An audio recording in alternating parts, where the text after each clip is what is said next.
Hello students, hope आप सब अच्छे होंगे। मैं आपका फ्रेंड मेंटर गाइड नवीन मिश्रा आप सबका एफएमजी क्लासेस में बहुत बहुत स्वागत करता हूं। तो चलिए कंटिन्यू करते हुए class 11 chapter sequence and series exercise 9.3 के क्वेश्चन नंबर 21 को 21 का स्टेटमेंट देखिए। थोड़ा सा स्टेटमेंट को समझिए और स्टेप बाय स्टेप चलिए तो ये क्वेश्चन आसानी से आपसे बन जाएगा। स्टेटमेंट क्या बोल रहा है कि find the four numbers of GP, जो कि एक जीपी बना रहे हैं। वैसे चार नंबर को आपको बताना है जिसमें कि थर्ड टर्म जो है फर्स्ट टर्म से 9 ग्रेटर है और सेकेंड टर्म जो है वो फोर्थ टर्म से 18 बड़ा है। तो आप सबसे पहले इसमें चार टर्म ऑफ जीपी बनाना है। फोर नंबर्स जो कि जीपी फॉर्म कर रहे हैं उन्हें बनाने के लिए आपको क्या चाहिए? तो पहला टर्म ए चाहिए, फिर आर चाहिए। अगर ए और आर आपको मिल गया तो चार टर्म आराम से बना लेंगे, ए r square, a r cube. ठीक है, तो इसके लिए सबसे पहले आपको क्या करना होगा कि ए और आर का वैल्यू फाइंड आउट करना होगा।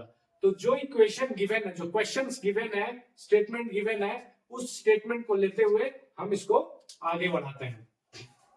पहला केस में ये है कि थर्ड टर्म मतलब A3 क्या बोल रहा है? A1 plus 9। A1 से कितना बड़ा है? 9 बड़ा है।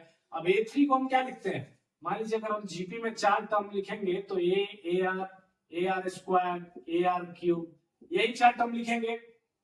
ठीक है, तो a r square, a r cube. Three मतलब थर्ड टर्म क्या रहेगा?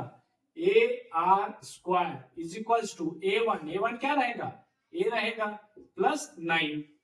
तो यहां से अगर आप देखें तो ए आर स्क्वायर माइनस ए को इधर लिया 9। अब यहां से ए को अगर हमने कॉमन ले लिया तो हमारे पास क्या बचा? R square minus 1 is equals to 9, जो कि इक्वेशन 1 इसको हम मान लेते हैं। ठीक है, दूसरा स्टेटमेंट देखिए क्या बोला जा रहा है। सेकेंड स्टेटमेंट क्या बोला जा रहा है, ध्यान से देखिए कि A2 सेकेंड टर्म जो है A2 इज A4 प्लस 18, मतलब सेकेंड टर्म जो है फोर्थ टर्म से 18 बड़ा है। तो सेकेंड टर्म क्या होगा? सेकेंड टर्म यहां से क्या होगा? ए आर, और फोर्थ टर्म क्या होगा आपके पास? A r cube plus 18। अब इसको इन दोनों को अगर हम देखते हैं यहाँ पे तो a r cube is equals to 18, और यहां से अगर हम ए आर को कॉमन ले लें तो 1 minus r square is equals to 18। ये इक्वेशन हमारे पास 2 हो गया। अब अगर हम इक्वेशन 2 और 1 दोनों को सॉल्व करें ताकि हमें आर या ए का कोई भी एक वैल्यू मिल जाए, तो हम क्या करेंगे? इक्वेशन 2 को डिवाइड कर देंगे इक्वेशन 1 से, मतलब इक्वेशन 2 डिवाइडेड बाय इक्वेशन 1। तो देखिए यहाँ पे अगर 2 हमारे पास क्या है? A r 1 minus r square divided by equation 1 क्या है? A r square minus 1, a r square minus 1 is equals to ये 18 है, सेकेंड में 18 था और फर्स्ट में क्या है? 9 है। तो अब देखिए क्या क्या कैंसिल आउट हो जाएगा। कैंसिल आउट यहाँ पे ध्यान से कीजिएगा। तो देखिए यहाँ पे क्या हो जाएगा? ए से ए कैंसिल हो गया।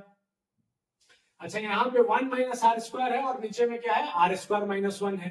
क्या दोनों कैंसिल आउट हो सकता है? ऑफ कोर्स होगा, दोनों सेम है। लेकिन क्या करना पड़ेगा आपको यहाँ पे क्योंकि साइन डिफरेंट है तो आपका क्या होगा? माइनस आप कॉमन ले लीजिए तो ये क्या हो जाएगा? आर स्क्वायर माइनस 1 हो जाएगा। दोनों कैंसिल आउट हो गया। यहां से इन दोनों को अगर हम करें तो आर का वैल्यू यहां से हमें क्या मिल गया? -2। आर इधर 2 और ये माइनस का साइन -2, तो आर का वैल्यू हमें -2 मिल गया।